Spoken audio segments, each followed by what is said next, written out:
Салам, казахский народ. Я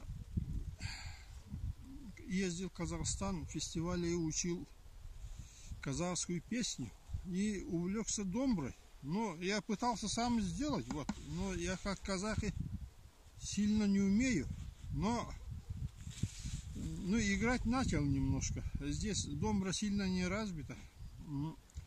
И учил песни великого Абая. Сейчас попробую исполнить.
Привет из республики Саха.